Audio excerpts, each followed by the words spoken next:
Olá, tá começando mais um Futebol Liberta, o torneio que mais simboliza o nosso povo. Aqui a nossa missão é desvendar os territórios da Taça Libertadores da América. E já estamos chegando nos finalmente, hein?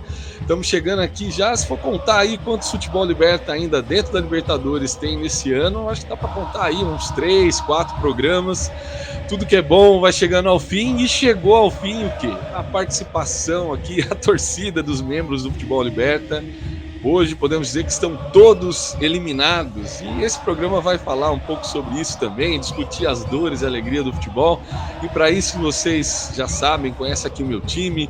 Conto aqui com o Deni Rubo, o Douglas Dias e o Marcelo Bezerra, que vou aproveitar, deixa, a gente já vai começar aí olhando essa linda camiseta aí do Marcelo Bezerra do Peñarol, para falar de um grande jogo que aconteceu agora na quinta-feira, o último jogo dessa volta das quartas de final. Peñarol e Flamengo 0-0 no agregado, 1-0 para o Peñarol, uma festa no Uruguai. E jogo a bola aqui para o Douglas Dias, nosso amigo flamenguista, que veio, né, para quem tá vendo no YouTube, ok, tá de preto, mas quem tá escutando aí no Spotify, tá de luto, mas não é de luto de tristeza não, né, Douglão? É só mesmo uma camisa bonita aí. Conta pra gente como é que foi a sua quinta-feira e, óbvio, né, pode carregar aí na tinta, na poesia, porque você é um flamenguista muito dedicado ao seu clube e nós queremos te ouvir. Em primeiro lugar aí, bom dia, boa tarde, boa noite aos amigos aí do Futebol Liberta, o pessoal que acompanha a gente. Foi uma quinta-feira de tristeza, né? A gente fala muito sobre a questão de que hoje em dia os torcedores não sentem mais tristeza, sentem raiva, né? Quando o time perde, quando o time é eliminado. E no meu caso, eu consegui sentir um pouco dessa tristeza mesmo, né? De ver assim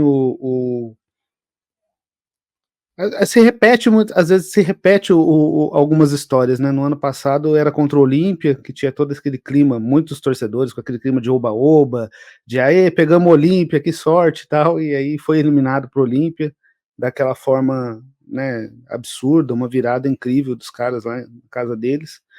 E esse ano um jogo também muito difícil de acompanhar, assim, porque a gente viu que no Maracanã, né, teve toda aquela empolgação, falando, pô, jogando em casa, Flamengo com 27 jogos de invencibilidade em casa, a última vez que tinha perdido já havia sido para o Peñarol em 2019, né, o Flamengo tem essa sina de não conseguir ganhar do Peñarol, não conseguir, nunca nem marcou um gol contra o Peñarol na Libertadores, então é um retrospecto absurdo, assim, né.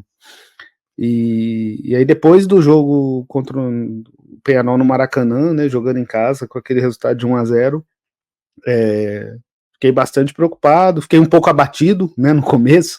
Falei, já era, agora vamos jogar lá no Uruguai, os caras lá é difícil, né, no campeão del siglo os caras são imbatíveis, tal, aquela coisa. Mas aí o jogo foi um jogo que deu para acompanhar com bastante emoção, assim, né, principalmente no primeiro tempo, a esperança se reacendeu ali, porque o, o Flamengo no primeiro tempo eu achei que fez um jogo bom, criou chances, era um time que conseguia criar chances apesar de não aproveitar, era um time que mais uma vez ficou com, né, a bola o tempo todo, e talvez a gente, né, os torcedores esperassem ali o que o Peñarol se abrisse um pouco mais por estar jogando em casa, apoiado pela torcida, que inclusive fez uma festa muito bonita, a torcida do Peñarol é uma coisa, né, incrível assim de ver. Mas aí não, o time jogou da mesma forma, né, com a vantagem, jogou ali esperando um erro do Flamengo, e inclusive teve algumas chances ali e tudo mais. Então foi um jogo assim que foi num crescente de tensão ali, né? Com um começo de esperança, você vai tendo as fases ali, né? Começa na esperança, aí depois um pouco de tensão, aí uma apatia, foi se alternando os estágios ali durante o jogo, dependendo do que ia acontecendo ali, de como o Flamengo ia jogando. Eu achei que, né, no primeiro tempo deu para ter essa esperança, mas aí no segundo tempo o time se bagunçou totalmente de novo, né? Enfim, Para quem não tem um envolvimento mais assim de torcedor, o Dogão, e acompanhou o jogo, falo por mim, mas aí a gente, né, coloca aí para todo mundo discutir, parecia, tava de uma certa hora assim, tava dando uma agonia assim do tipo, meu, o Flamengo não chuta. Cara, Cara, os caras precisam fazer alguma, meu, precisava ter um punch, alguma coisa assim, dar uma chacoalhada nos exatamente. caras, do tipo assim, meu, vocês estão jogando uma semifinal, cara, que é hora É, de entrar com tudo, cara. é isso, cara. O que acontece? Eu ouvi alguns analistas, né, alguns comentaristas da mídia falando que o problema do Flamengo no ano e nessa semifinal se expressou muito isso, é o bom mocismo. É o time bom moço, aquele time, sabe, de ai, não sei. Você sente que falta garra, falta sangue nos olhos, falta aquela vontade de pegar a presa, abater, como a gente tava comentando aí agora, né, fora do ar aí, daquela coisa de quando você tá brigando com o cara ali que é um cara mais forte, que é um cara o cara tropeça e cai, você fala, agora é hora de dar-lhe uma bica na boca, derrubar o cara, é a chance de você, né, a única chance que você tem e tal, e eu acho que Machucar. falta essa vontade pro Flamengo, né, você vê que Uhum. fica expresso no time ali, que falta essa garra, essa coisa de não, temos que ir pra cima, temos que e eu acho que isso se expressa muitas vezes. A impressão que eu tinha, e a gente já falou isso, né, até fora no grupo lá algumas vezes, tal, que faltava um pouco isso, por exemplo, pro Corinthians, tal, era a coisa do tentar. Às vezes o cara, ao invés de tentar chutar no gol, ao invés de tentar ir para cima, o cara ficava com medo, ele tocava a bola pro lado, e eu senti um pouco isso no Flamengo, né? Faltou essa coisa de alguém falar, não, peraí, mano, vamos chutar no gol, vamos tentar, vamos, a bola vinha, o cara abria, eu falo, porra, agora vai meter pro gol, foda-se se vai entrar, se vai subir, se vai, Sim. né, mas o cara não chutava, tocava de lado, aí ficava esperando, parece que esperava a conjunção dos astros, a posição, o vento, tá tudo certinho pro cara chutar a bola. Eu falei, gente, pelo amor de Deus, se não chutar no gol, não vai fazer gol. Então foi dando Sim. E aí eu acho que até o próprio time, com o passar do tempo ali, né, conforme o jogo ia se estendendo e o gol não saía e tal, o time também começou a ficar nervoso, aí eu acho que o técnico ficou nervoso, o time ficou nervoso, os jogadores, todo mundo nervoso, e aí que começou a ficar ainda pior a situação, né? Aí depois que a gente ficou com um a menos em campo, quando o Gabigol entrou também, aí piorou de vez ali a situação, porque aí Teve uma hora no jogo, assim, que eu achei que, óbvio, né? Começou, tem o recebimento, tal, a torcida tá naquele pique, mas teve uma hora no jogo ali que eu achei o campeão Del Siglo bem preocupado, viu, cara? Teve uma hora que a torcida do Penharol deu uma sentida, assim, deu, sim, porque é inevitável, né? Qualquer um que já acompanhou, e aí o Deniro já chegou a comentar comigo, assim, em algumas vezes que ele foi no Allianz, por exemplo, e era assim, momento antes da tragédia acontecer, né? Às vezes ela acontece, às vezes não, você sente um clima pesado no estádio, né? Você olha para o lado assim, você consegue escutar uma moeda caindo, né, do bolso de alguém, aquele clima assim que você olha para o lado, vixe, mano, o negócio vai azedar. Antes de decisão por pênaltis, né? Eu já senti isso antes de decisão por pênaltis, assim. Que você olhava lá, vixe, mano, e agora? E tá todo mundo, né? O estádio do Penharol deu uma sentida em um determinado momento. Foi a hora que eu mais achei, cara, ih, meu, vai ter uma jogadinha de cabeça ali, o Flamengo vai marcar 1-0. E aí é que eu quero ver do que é feito esse Penharol mesmo, né? Mas aí, assim, criou tudo isso e não aconteceu, né? Eu acho que um pouco do sentimento do torcedor flamenguista não sei, de um certo desânimo foi isso, né? Porque se criou um clima assim, poderia ter acontecido e não foi. É o lamentar por aquilo que não foi, né? Que não sim. conseguiu criar, não sei. Sim, é exatamente isso. Acho que teve essa coisa, né? Que a torcida fez uma festa muito bonita, a torcida do Penharol, mas é isso, em determinados momentos, eu acho que principalmente ali da metade para frente ali do primeiro tempo, quando o Flamengo teve mais volume de jogo, pressionou mais, né? Chegou algumas vezes ali perto do gol e tal, e deu para sentir que a torcida deu essa, opa, peraí, que acho que a coisa, né, não tá tão boa assim. Mas aí por outro lado também, eu acho que sentindo o momento, logo depois dessa preocupação aí, a torcida voltou a empurrar o time ali. Eu acho que Mas pro final, né? isso é interessante, é porque eles percebem, né, a importância que tem ali de, porra, vamos mostrar pros caras que nós estamos aqui e tal, e que estamos Uhum. acreditando. Então, acho que Isso faz toda a diferença, né, cara? Faz toda a É, diferença. Acho que é inegável que o Flamengo, né? E aí já põe aqui o Douglas e o Denis e o Bezerra na conversa também. Pode aí o Bezerra me dizer aí o que você acha. É inegável que o Flamengo é um time muito superior tecnicamente, economicamente nem se fala, né? O Peñarol tem 15%, né? A folha de pagamento do Peñarol não chega a 15% da do Flamengo. E isso foi usado muito no Uruguai pela torcida, pelo Aguirre, pelos dirigentes, para dar aquela força extra, sabe? Porque é isso, o fã do futebol liberta aqui está cansado de ouvir a gente falar. O futebol na América do Sul, assim, parece que tem um componente de tentar fazer uma justiça social. Às vezes dá certo. A justiça social, na realidade, ela não existe. Nós somos todos filhos do subdesenvolvimento. Mas o futebol nos dá isso. Então, quando um time mais fraco e mais pobre pega um grandão, todo mundo que está torcendo contra o grandão vai abraçar isso. E aí, na imprensa uruguaia, o que mais se ouviu era assim: olha, heróis, foram muito corajosos, né? Foram zagueiros que lutaram espalda a espalda, né? Ombro a ombro ali, né? E que se dedicaram ao máximo, né? A sinergia de um clube que já viveu grandes momentos, né? Nos anos 60, nos anos 80, ali com a Aguirre. E aí eu cito dois personagens aqui para entrar nessa conversa da classificação do Peñarol, que é o goleiro Aguirre e obviamente o técnico, o Aguirre, né? Não vai confundir o Aguirre com o Aguirre, o técnico que o Aguirre, o técnico que foi um cara que já fez gol de título de Libertadores do Peñarol, parece que ele voltou agora esse ano, cara. Ele é o senhor Peñarol, o senhor Libertadores. Estão vendendo até Santinho, sabe Santinho? Santinho, assim, é um santo com a cara do Aguirre segurando a Copa Libertadores, assim, a imagem de um santo. Muitos torcedores do Peñarol carregavam essa imagem de um santo, mostravam para a câmera, e o santo você ia ver na cara ali, era o Aguirre.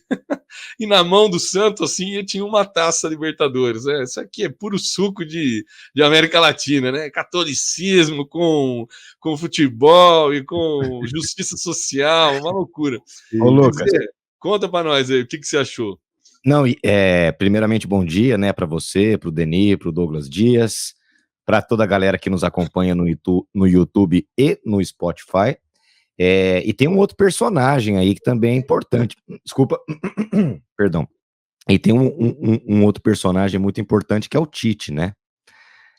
Acho que não tem como a gente falar desse jogo, desses duelos e também desse componente emocional que você falou através do Tite, que deu aquela declaração polêmica, né? O famoso me cobrem, e foi cobrado. E aí, eu acho que vem à tona, né, por exemplo, todos esses fatores que você falou sobre a diferença de time, de elenco, de valores financeiros, né, que custa cada elenco, tudo que o Flamengo representa na América Latina nos últimos anos, e não vem vivendo uma boa fase, isso é super normal, independente de se ter um time estrelado ou não, mas aí passa necessariamente pelo trabalho do técnico, né? É tão difícil você ter jogadores chegando, você conseguir acomodar rapidamente, né? Como fez o Botafogo, por exemplo, depois das suas contratações da janela, parece que os jogadores os novos já chegaram bem encaixados numa proposta, numa ideia, e o Tite não vem tendo esse êxito.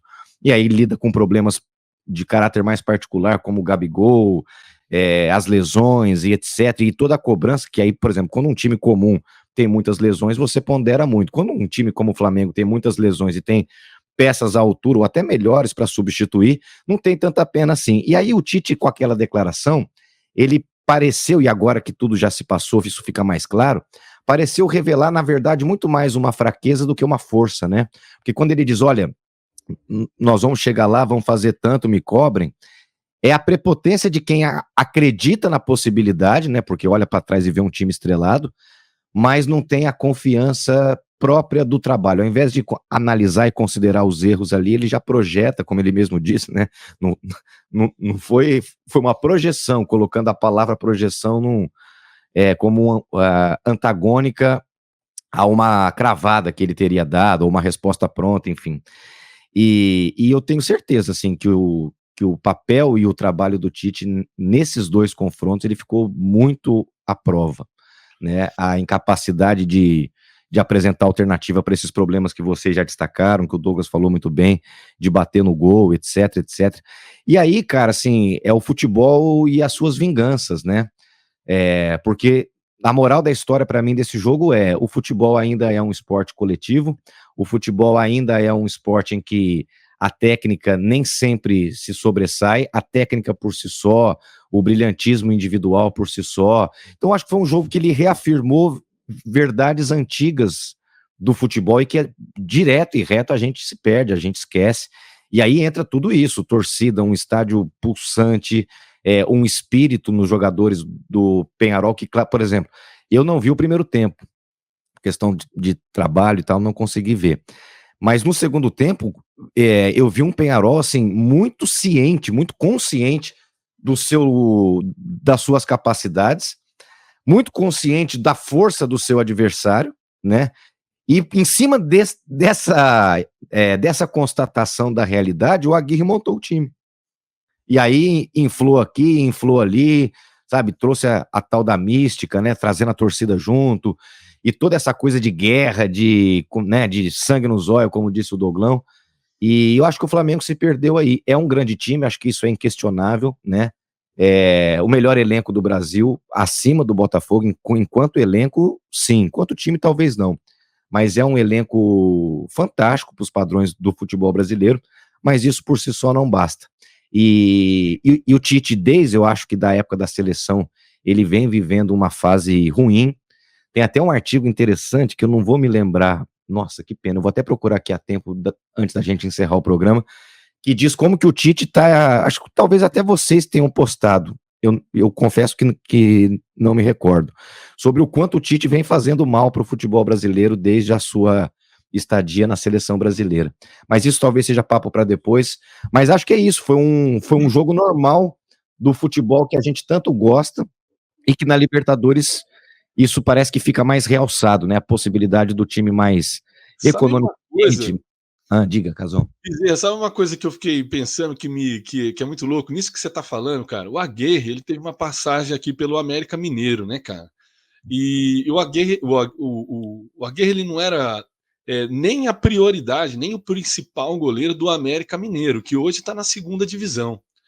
Aí, assim, pra você ter uma ideia do tamanho das coisas. Aí ele volta para o Uruguai, ele assume a titularidade lá no Penharol e, cara, hoje o cara é herói, né, cara? Às vezes, assim, às vezes a gente que não acompanha muito o futebol de fora, né? Muitas vezes a gente deixa de acompanhar o que rola nos países vizinhos aqui, a gente não tem ideia disso, né? Seria muito fácil a gente tirar, né, o time do Penharol, né, pelos últimos trabalhos do Aguirre no Brasil, que não foram bons, pelo Aguerre, que é um goleiro que não serviu nem para o América Mineiro, e aí você já coloca isso na mesa, né? Você já fala, olha, porra, né? Eu mesmo fiz muitas vezes isso, cara. Será? Puta, não vai aguentar, né? E aí você vê que daí, além disso que você falou, né, do futebol coletivo, também o futebol é muito de trabalhos, né, cara? Tem trabalho que encaixa, tem trabalho que não encaixa. O Penharol tá vivendo desde o começo do ano um momento sublime, né? Teve momentos difíceis, né? E outra coisa, só para botar o Denis na conversa, que o Denis gosta muito de falar do Uruguai, de enaltecer o povo uruguaio. Cara, foi impressionante, assim, a festa depois do jogo foi uma festa que extrapolou fronteiras clubísticas também. Tem vários vídeos aí que torcedores de outros times estavam comemorando, que parecia tão impossível, né, no começo da história toda, o Penharol voltar a fazer uma semifinal, que, poxa, Montevidéu, os vídeos depois do primeiro jogo são incríveis, né? Como a cidade, né, ali na noite ali comemorou muito, e agora você vê assim, até torcedores do Nacional, tipo, olhando assim, não acreditando, porra, que da hora, né? Foi possível, talvez pensando que um dia pode ser o Nacional também, né? Poxa, se o Penharol aqui conseguiu, né, meu, dá para fazer, né? Eu acho que esse jogo, e aí eu falei aqui antes da gente entrar no ar, né, Denis? Às vezes é bom a gente entender que às vezes uma derrota do nosso time pode ser bom para o futebol, né? E aí eu acho que o Dogão, ele vai, mesmo o Flamengo tendo caído fora, ele olha assim, ele consegue enxergar isso. Cara, pô, legal. Legal não, né? Pô, uma droga, né? Meu time saiu. Mas saiu numa circunstância que você olha o futebol num macro, é saudável. É saudável porque inspira, né? Novas sensações, novos desejos, novas vontades, né? De times menores, né? Não está tudo posto à mesa, não está tudo certo, não é nada garantido. E o futebol, por ser um esporte de pouquíssimos pontos, né? Se fosse o basquete, não ia acontecer isso. Se fosse o vôlei, não ia acontecer isso. Se fosse o beisebol, não ia acontecer isso. Futebol, ele assim, é pouquíssimo ponto. Então, se aquele time que é mais fraco consegue marcar aquele um pontinho, ele segura e passa para frente. Deni, para eu não me alongar mais, conta aí para mim o que você viu pelos seus olhos uruguaios aí, se analisou essa passagem do Peñarol, traz de volta tempos de glória. Vamos lá, me diga. Bom dia, boa tarde, boa noite, meus queridos. Que semana, hein? Interessante, né? Que foi a Libertadores. Bom, eu acho assim, o Peñarol, né? Ele é um time que tem algumas identidades, né? Forjadas, né? A relação com Peñarol e a Libertadores é uma relação, por mais que não ganhe há quase, sei lá, 35, 40 anos, né? A última foi em 1987, o Peñarol ganhou as 2 primeiras Libertadores, né? E isso forja identidade, né? Constrói uma identidade dentro do continente. Então, quando a gente vai para Montevidéu jogar, tem 8 Libertadores ali, naquela cidadezinha que não tem nem 4 milhões de pessoas, né? Quer dizer, tem menos, né? Tem 2 milhões de pessoas. Então, realmente, tem uma identidade muito forte com o torneio, né? O Peñarol não é um clube que tem uma identidade com um bairro, né? Ele tem uma identidade com o torneio da Libertadores, né? Por mais que ele não ganhe, né? E tenha ficado para trás, né? Nessas últimas décadas, por conta desse poderio financeiro dos clubes e etc. Mesmo assim, conseguiu chegar numa final, né? 2011 contra o Santos, né? Do Ganso, do Neymar. E também acho que uma outra identidade muito grande, e é identidade, né? Quer dizer, não é uma coisa assim, não é um aspecto que, né, acontece, né? Foram 6 jogos da Libertadores contra o Flamengo, né? 1982, quer dizer, com o Flamengo recém-campeão do Zico, 2019, 2 jogos na primeira fase, né? E as quartas de finais aí de 2024. Há 6 vezes, esses 6 encontros entre Peñarol e Flamengo, o Flamengo tinham times muito melhores que o Peñarol. Inclusive o de 82, que o Peñarol foi campeão da Libertadores, né? O time do Zico era muito melhor do que o do Peñarol. As 6 partidas foram jogadas exatamente iguais. Isso é uma loucura. Exatamente iguais, né? Todas essas partidas foram jogadas. O Peñarol atrás, né? O Flamengo ali martelando, assim, uma coisa assim, chama muita atenção, né? Quer dizer, então assim, de 82, 2024, né? Quer dizer, a gente está falando mais de 40 anos, né? Do primeiro confronto do Peñarol e Flamengo da Libertadores e de hoje, o time jogar exatamente igual, né? É uma questão de uma identidade, assim, de como jogar, né? Quer dizer, roubando aqui um comentário que o Juca Kfouri fez ontem, né, sobre o Obdúlio Varela, né, que foi o capitão do Uruguai contra o Brasil em 1950, né, que o Obdúlio esfriava o jogo, né, então assim, o Brasil faz um gol, né, quando o Brasil faz um gol lá no Maracanã em 1950, o Obdúlio vai lá e fala para o juiz, não foi gol, foi falta. E aí demora 5 minutos para recomeçar o jogo. Quando recomeça o jogo, Maracanã esfria, né? Então, assim, isso é uma identidade, né? Isso não é desespero, isso é uma identidade. Eles jogam assim, vão continuar jogando assim, né? Então, assim, é preciso, assim, entender um pouco esse universo que ficou rotulado como catimbeiro, com uma identidade de jogo. Nessa identidade de jogo, que uns podem gostar e outros não podem gostar, o Peñarol ganhou 5 Libertadores. 5 Libertadores, né? E foi para 10 finais. Então, assim, é uma coisa que não é só assim, quer dizer, o time faz isso, mas nunca nem chegou numa semifinal, né?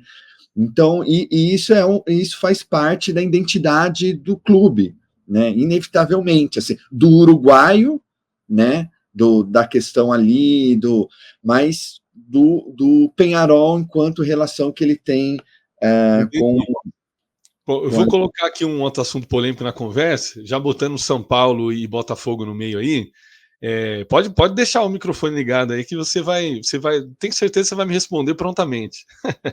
Foi esse tipo de identidade e tradição que você falou aí, que eu falei que a faixa do São Paulo lá no Rio de Janeiro estava correta. Essa tradição aí, ela não se compra. Essa não adianta. Ela nem sempre vai te fazer ser campeão, correto?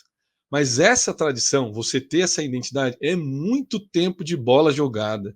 É muita história acumulada, é muita gente que passou. E para você retomar essa tradição, você precisa de conexões. Quem conectou o Peñarol com essa tradição hoje? Foi o Aguirre. Foi o cara que estava lá, que levantou a taça lá nos anos 80. Ele na resenha de vestiário, Bezerra, o cara não traz isso pro jogador? Cara. Na resenha ele falou assim, meu irmão, o último cara que levantou uma taça aqui fui eu. E nós jogamos assim. Vocês também vão poder jogar assim e vão poder levantar taça. Né? Vamos sonhar. Essa tradição não se compra. Eu concordo. Eu acho que assim, o que eu sou mais cético é que tradição não ganha jogo.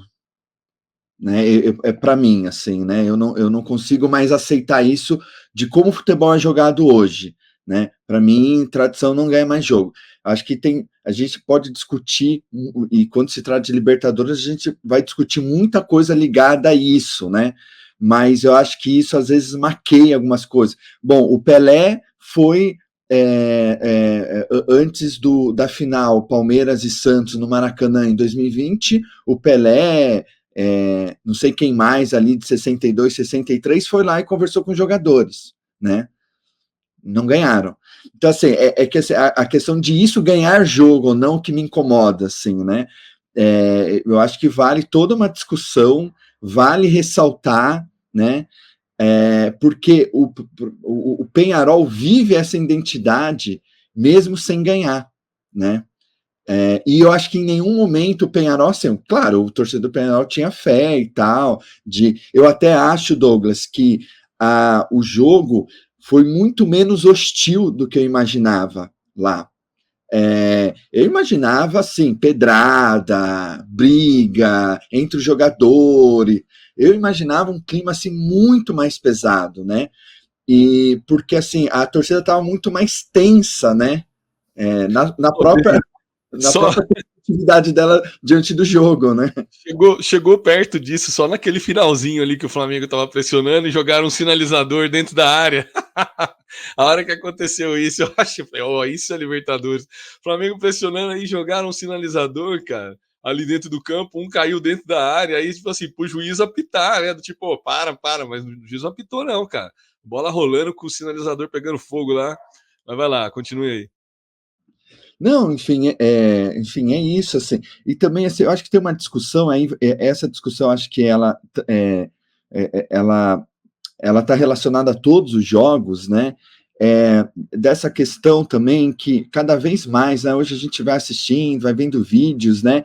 E é sempre o torcedor diminuindo a torcida do outro, dizendo assim, a torcida do outro não canta, né? Quer dizer, todo mundo já tem essa peste. O Flamengo tem essa peste, o Palmeiras tem essa peste, o São Paulo, né, sempre foi muito conhecido. E aí, o que acontece? Os times, as torcidas, elas ficam caladas hoje.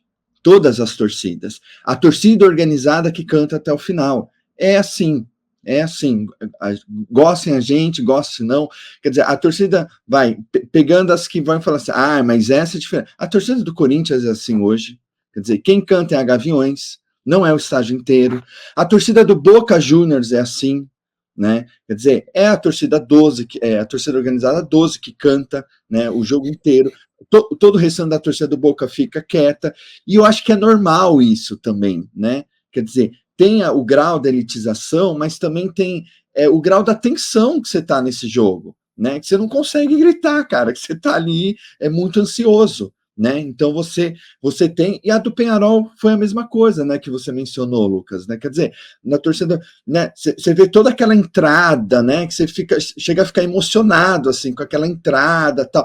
E isso que nos falta, né? Uma entrada mais robusta, né? Eu acho que até o Morumbi fez um pouco isso, né? Na quarta-feira. Torcida do Galo também. Torcida do Galo também. Fez um recebimento legal.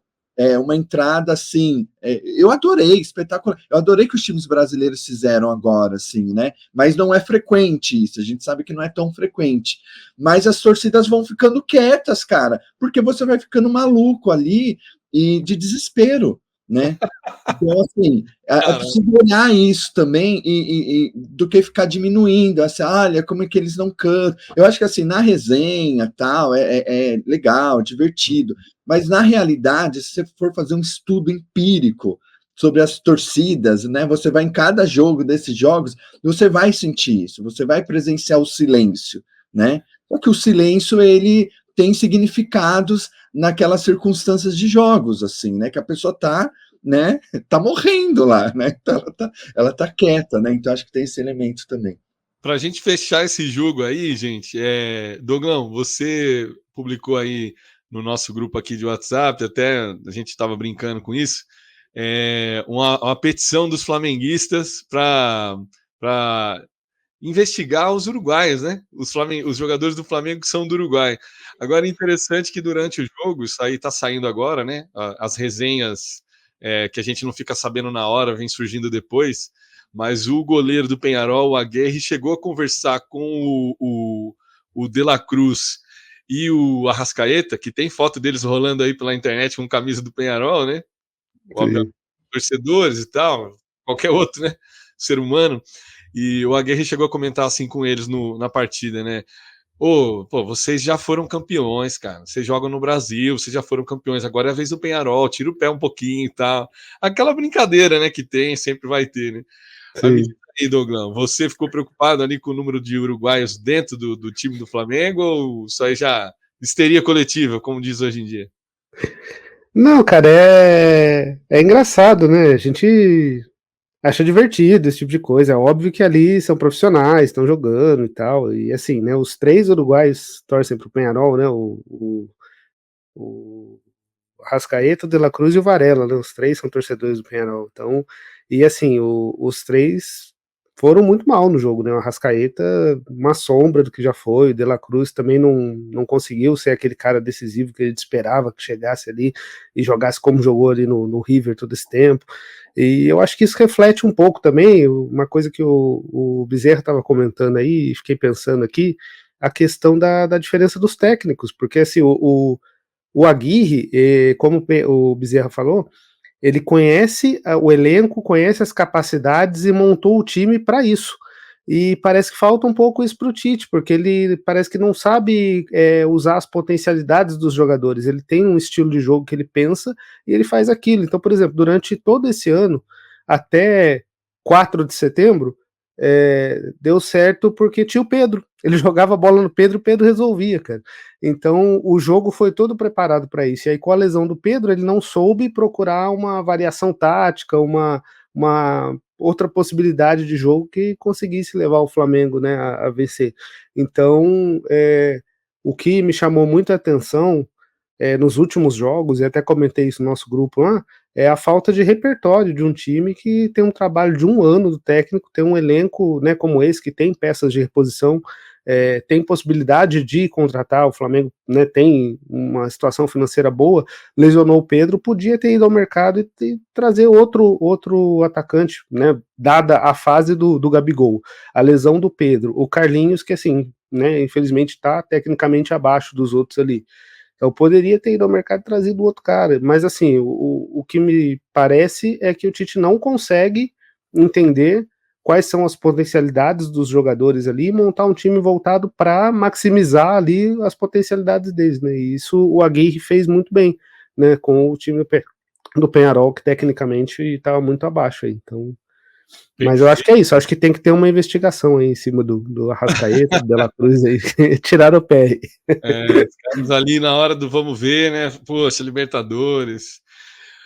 Ó, Bezerra, eu vou jogar para você agora, Bezerra, que viveu aí intensamente na Jogue. quarta-feira o São Paulo 1, Botafogo 1, placar que eu cravei, para mim, né, fui muito bem aí nessa parte do nosso bolão aqui, no nosso palpitão do Futebol Liberta, cravei 1-1, só que eu errei, eu acreditava que o São Paulo fosse passar.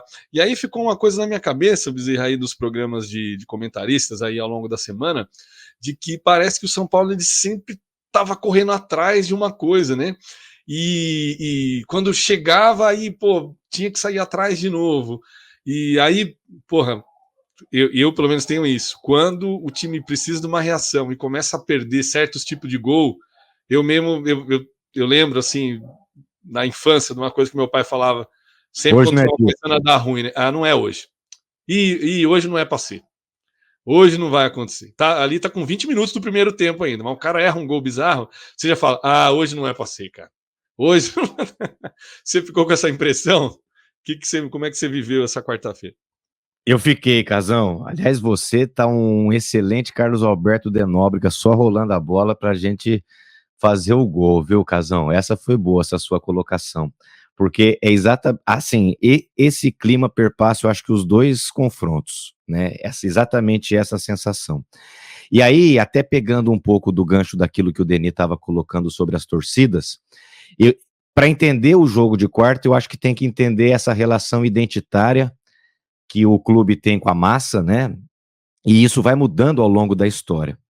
E o torcedor são paulino, depois que tem uma derrota como essa, é preciso um pouco de maturidade, justamente porque o perfil do torcedor do São Paulo mudou muito nos últimos anos, sobretudo em função dessa sequência de derrotas. Era um gigante, é um gigante, né?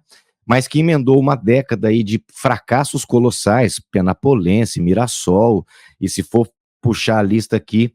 Então, é um torcedor muito machucado nos últimos anos. Mesmo o título paulista em cima do Palmeiras, lá naquele time do Crespo, não foi suficiente para espantar esse fantasma. E a Copa do Brasil, ela muda uma chave, ela reinaugura uma nova fase do clube, da instituição e sobretudo, da relação do torcedor, que cresceu muito, ficou muito fiel com o time. E aí nós vamos para quarta-feira. Toda essa questão do passado, de um passado glorioso do São Paulo Futebol Clube, veio à tona, naquilo que a gente tanto discutiu sobre tradição, etc, etc. Mas a questão identitária, cultural, da geração da minha idade, que hoje, por exemplo, tem filhos que só viram o São Paulo ser campeão no ano passado, por exemplo, eu trabalho em escola, eu tenho alunos são paulinos que têm 17 anos e viram um título do São Paulo, 2 títulos do São Paulo. Isso muda muito. Então, eu acho que o jogo da ida, primeiro, né, vamos aos fatos, o Botafogo é um baita de um time.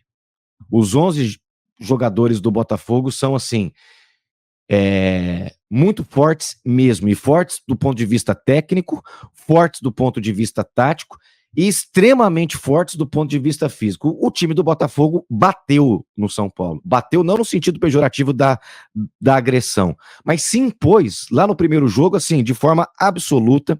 O 0-0 foi o torcedor são paulino, via de regra, saiu daquele 0-0 com a sensação de vitória. E com um amarguinho, bem amarguinho, assim, do gol perdido dentre tão poucas possibilidades, aquele gol que o Caleri perde. E aí vamos para essa última quarta-feira. Essa superioridade do Botafogo, mais uma vez, no primeiro tempo, ficou muito clara, muito nítida, né? A imposição, um time que não sai do seu modelo de jogo, um time que se impõe muito fortemente. O Caleri foi engolido por aquele tal de Barbosa, que baita zagueiro. O Bastos, angolano, baita zagueiro. Eles engoliram o ataque do São Paulo. Na trombada, na catimba, na força física, no empurrão. O Calleri não jogou. E aí que se faz a mágica da coisa, né? Volta para o segundo tempo. E o técnico do Botafogo, o Arthur Jorge, não sei se vocês repararam, mas ele estava sempre à frente nas mudanças. E eu tava, o cara tá... E nenhuma das mexidas eram mexidas táticas até então. Eram mexidas que trocavam 6 por meia dúzia. Tirou um zagueiro, botou outro. Tirou uma peça de ataque, colocou outro. Ou seja, até os 10 do primeiro tempo, você tinha um Botafogo muito confortável no sentido da administração do jogo, né? Então faziam mudanças que não mudavam taticamente, aquela coisa toda, até que, na minha opinião, e até corroborando o argumento de outros analistas aí, quando ele tira o Barbosa, que já tinha cartão amarelo, para colocar o Adrielson, e inverte o posicionamento, ou seja, bota o Bastos para marcar o Calleri para o Adrielson ficar do outro lado, o São Paulo começa a ganhar algumas bolas e aí vem toda essa enxurrada de força, de emoção que a torcida promoveu lá no Morumbi, e o São Paulo fez um segundo tempo excelente. Excelente. Foi pra cima, perdeu gols absurdos, como aquele gol que o Calleri perde debaixo da trave. E tudo aquilo que você falou do hoje não é dia, estava estampado na testa. Estava tatuado no corpo, digamos assim. Até que, na base da empurrância, como diz o outro, o São Paulo consegue um gol na raça. O Calleri entrando no meio da zaga, que já a essa altura já estava batendo cabeça sobre esse posicionamento de marcação, e faz um gol assim, para lavar a alma, né? Para colocar para fora toda a coisa de que hoje não é dia, hoje é o dia sim, e hoje vai ser na raça, hoje vai ser... Golaço, né, meu? Puta Golaço no sentido não da estética do gol, mas da construção, de sair lá de trás, numa bola rápida, o André Silva, que é o centroavante, lá na ponta esquerda, faz um cruzamento, e vem o Calleri, que nem um raio no meio da área, passando no meio dos dois, e faz um gol de centroavante. Bom, esse gol é o combustível, esse gol é o gás, esse gol é aquilo que, assim, põe tudo a favor, e o Botafogo ficou claramente acuado nesse momento. O Botafogo passou de um time que estava administrando o jogo, passou a ser um time que passou a temer pela continuidade do jogo. E aí, Casão e amigos, entram aqueles fatores do imponderável, né?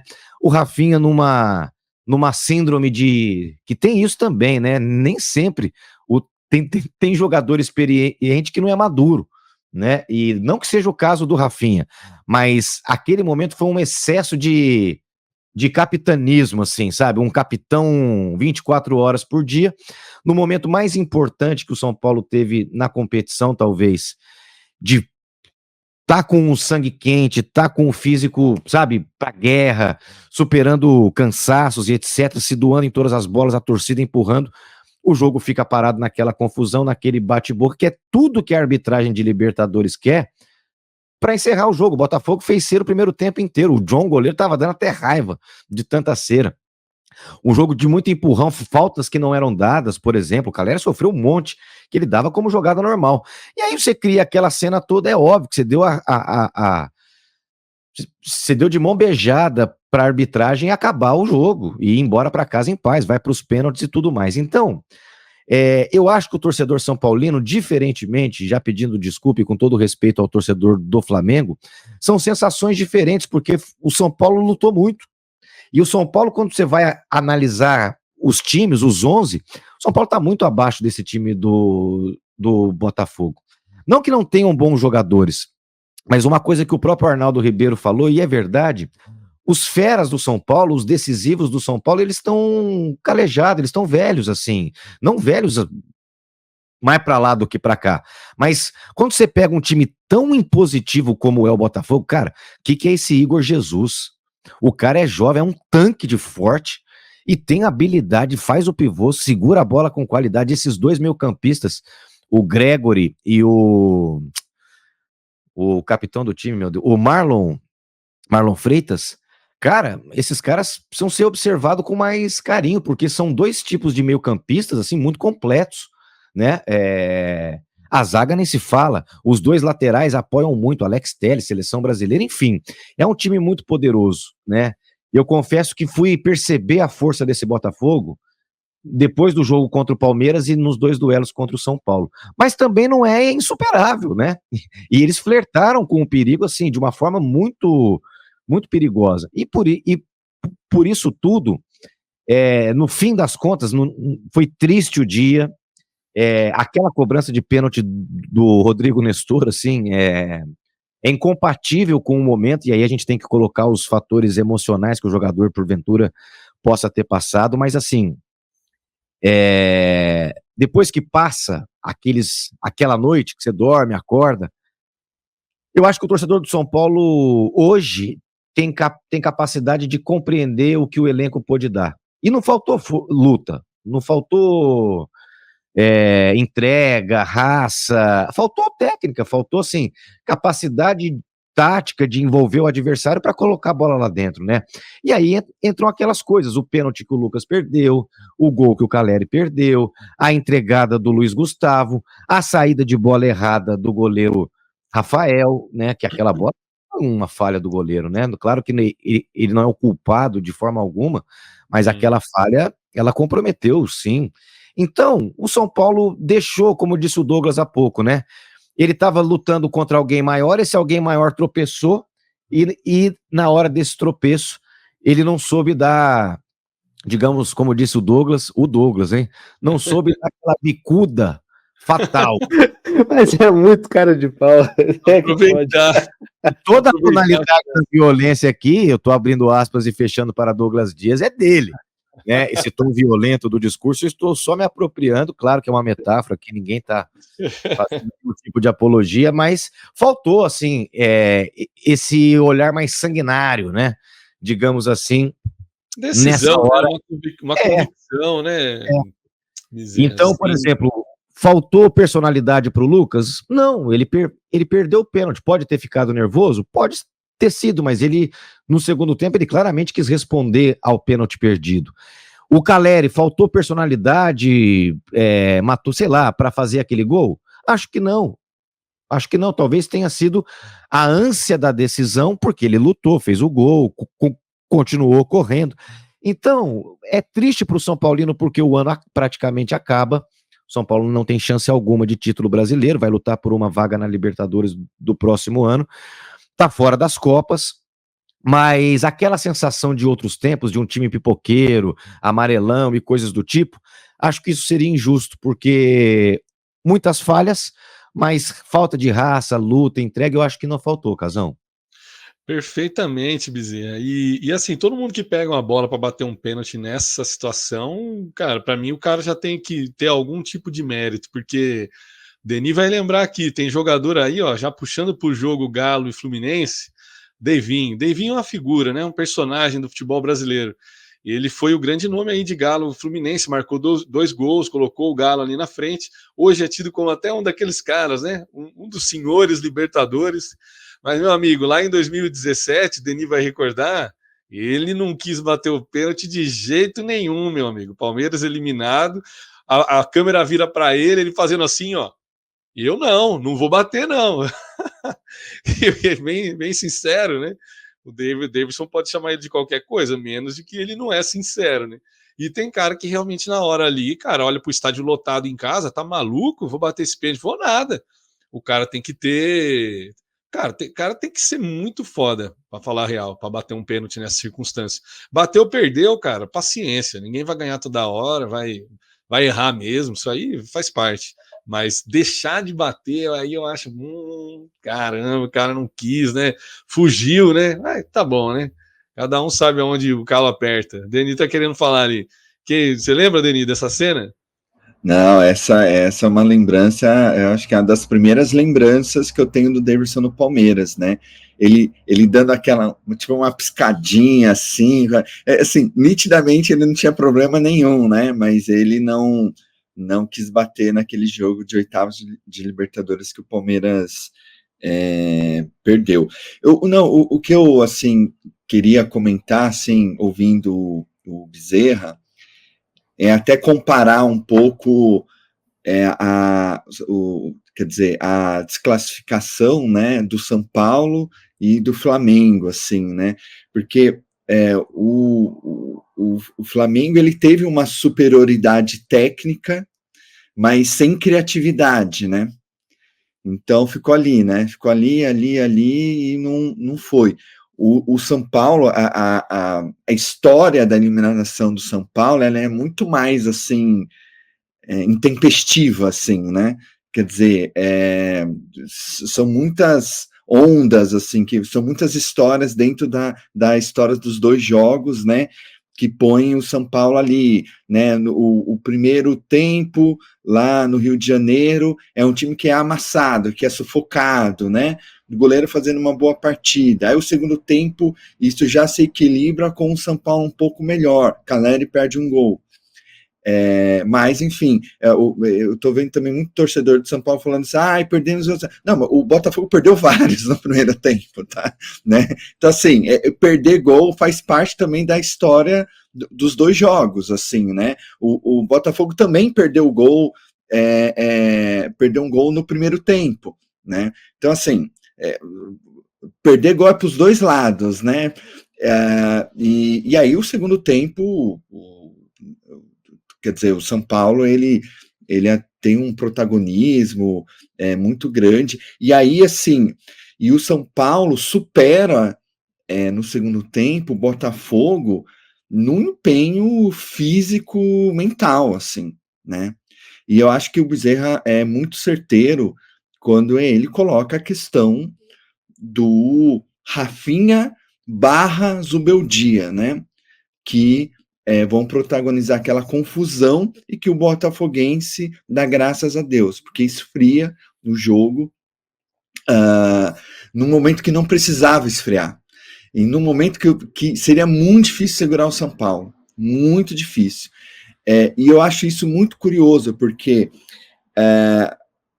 se o Arthur Jorge ele é virgem na Libertadores, né, o senhor Zubeldia, apesar da pouca idade, é alguém muito experiente na Libertadores, né? Rafinha é uma pessoa extremamente... E eles foram extremamente ingênuos, né, nessa emoção à flor da pele, assim. E uma outra curiosidade que eu achei do São Paulo, o Luciano, quer dizer, o Luciano que sempre mostra um desequilíbrio emocional muito grande nos jogos, foi o mais equilibrado. Foi o mais equilibrado do assim, o Luciano entrou, o São Paulo começou a jogar melhor, né? E o Luciano bate o pênalti, né? E ele bate o pênalti assim, quer dizer, se o outro cara do Botafogo batesse, o São Paulo ia classificar. Chega no goleiro e fala: você vai pegar essa bola, né? Eu achei a personalidade do Luciano muito interessante, contrastando com talvez a super confiança do Caleri no pênalti que ele erra. Ele não errou porque ele estava nervoso, ele errou por excesso de confiança. A gente erra por excesso de confiança também. E mostrar também como que é uma montanha-russa tudo isso, né? Uma montanha-russa. A emoção do torcedor vai pro saco, assim, né? Porque é uma eliminação muito traumática. Mas também essas eliminações traumáticas forjam caráter coletivo.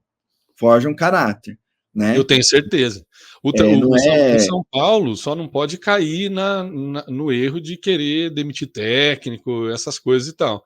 Se mantém o Zubeldia para o ano que vem, é um trabalho que está dando certo, que a gente já viu melhorias. Aí na próxima Libertadores, que o Zubeldia de novo já tem essa memória carregada, aonde foi que a gente errou, o que nós podemos fazer diferente. É assim que cria, é assim que vai ser feito. É assim que foi feito, por exemplo, o bicampeonato do Palmeiras, por exemplo, o time do Abel. É assim. Derrota, todo mundo lembra. Nossa, quantos títulos? 10 títulos o Abel ganhou. E os que ele perdeu, né? O Abel perdeu título pra caramba também. Foi eliminado pelo CRB, entendeu? Aconteceu muita coisa que, sabe, você sente e tal. Mas vamos de novo. Vamos tentar de novo. Não, e queira ou não queira, vai fazer 20 anos que o São Paulo não ganha a Libertadores. 20 anos.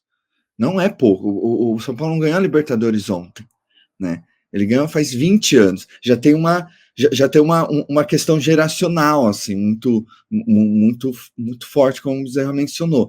Então, assim, você pode ir reconstruindo a sua identidade, tanto com os fios das vitórias, da participação da Libertadores, quanto dos fios da derrota, né?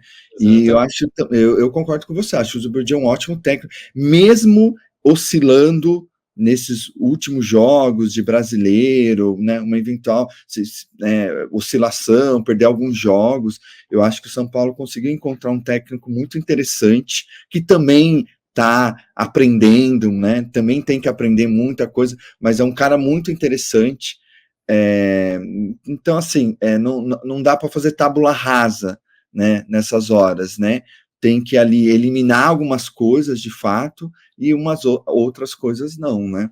Então acho que foi assim, foi dolorida, traumática a derrota, muito mais do que a do Flamengo, né? Porque do Flamengo é aquela coisa que já assim estava se esperando, assim, né? Claro que tinha uma esperança, né? Que o Flamengo é superior ao Flamengo, mas existia um pouco esse ceticismo. No São Paulo, ao contrário, né? E claro, os jogos vão mostrando uma coisa muito maluca e tal. Então, mas isso pode ser benéfico a médio e longo prazo, né? Só para a gente fechar aqui, galera, estamos chegando perto de 1 hora. Eu sempre gosto de buscar, sei lá, né? As coisas que fazem sentido, né? E sobre Galo e Fluminense, que a gente não falou ainda, só assim, tá, gente? Uma coisa que eu pesquei como palmeirense, né? O Galo, ele ficou os últimos 3 anos caindo para o Palmeiras na Libertadores, né? Foi na semi em 2021, nas quartas em 2022, nas oitavas em 2023, e esse ano o Palmeiras saiu antes, não ia ter como cruzar, mas eu acho muito interessante que o Galo tenha classificado com gol de quem? Com gol de quem? Cruzamento de Scarpa, gol de Deivinho, né? Primeiro gol, depois o cruzamento do Hulk, que é palmeirense também, cruzou ali pro Davidson escorar e o Galo se classifica. O Galo é um time que além dessa coincidência aí que eu trouxe, faz sentido para alguns, para outros não tem nada a ver, né, Denis? Ele é um time que está tentando se reajeitar aí no final do ano, né? Eu acho que passou aquela fase que sofreu muito com lesões e pode ser que encaixe de novo agora no final do ano, viu? O Galo é um time que a gente pode esperar mais dele, também não caiu na mentira de demitir Milito e tal, os donos aí tem que dar o crédito aos mecenas lá, né? Os donos do Galo lá na MRV bancaram, não é hora de sair com o cara. Tem uma questão da imprensa. Oscilou bastante, né? Perdão, o Galo oscilou bastante, assim, para dar a brecha para ser demitido, né? Ainda não demitiu, né? Foram 9 jogos ali tomando na cabeça, né? Goleada para o Palmeiras, goleada para o Flamengo, perdendo vários jogos seguidos, né? Acabou com o brasileiro do Galo, aquele momento que ficou sem 13 jogadores, né? O Galo enterrou o brasileiro dele ali, né? Talvez fosse diferente e ele estaria ali lá em cima ainda, brigando lá em cima. Tem as 2 Copas, vai jogar a Copa do Brasil semana que vem, provavelmente entra com o time reserva contra o Palmeiras agora, né? Hoje, né? Sábado, dia 26. E, bom, eu acho que o rival do Galo, o River... 28, perdão, isso mesmo. A passadinha lá no oftalmologista, quase 40. Olhei rapidinho. Olhei rapidinho aqui, comi bola. E nesse confronto aí que a gente vai ter 2 galos, né, se enfrentando, né? O River Plate também tem um mascote ali, até um apelido, né, um pouco pejorativo de Caixinhas, mas, né, vai jogar ali a semifinal dos galos. O River Plate também é um daqueles times que jogam por algo a mais, né? A gente tem a possibilidade deles jogarem a final em casa e estão de volta aí com o Galhardo para poder tentar quebrar essa hegemonia brasileira. Mas antes vai ter um confronto bem duro, viu? Bem duro. Eu não sei, acho até um pouco, né, de desconhecimento dos argentinos também sobre o futebol brasileiro, mas vi muito torcedor, né, muito argentino comentando que pode ser uma final antecipada já. Falei, opa, calma aí, gente. Do outro lado tem um Botafogo aqui que vocês têm. Vem cá, vem aqui assistir o Campeonato Brasileiro um pouquinho. Não sei se tem essa de final antecipada, não. Talvez pelos nomes conhecidos, né? Que o torcedor do River vai ver, né? Pô, o Daverson já fez gol em final, o Hulk, né? Que é um cara hiper conhecido mundo afora, né? O Scarpa também e tal, já tem muitos caras no Galo que já ganharam a Libertadores, né?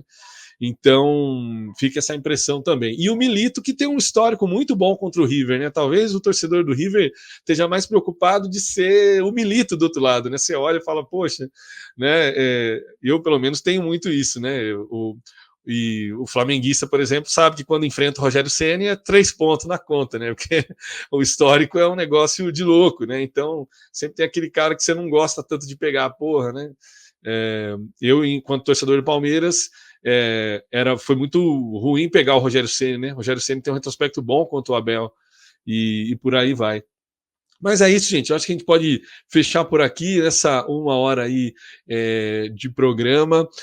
Agradecer aí todo mundo que, né, nos assistiu. A gente está chegando num momento já que daqui a pouco vai começar a dar saudade, né? Libertadores já chegando naquele finalzinho, daqui a 15 dias a gente tem um encontro de novo,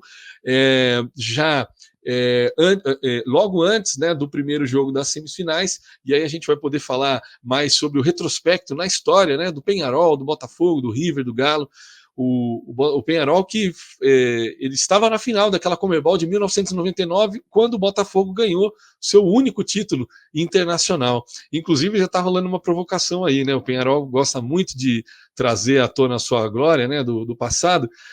Na matéria em que eu li isso, até dizia assim que, olha, se você procurar mais troféus ali na sala de troféu do Botafogo, você não vai encontrar muito. Ele só foi campeão brasileiro outras 2 vezes.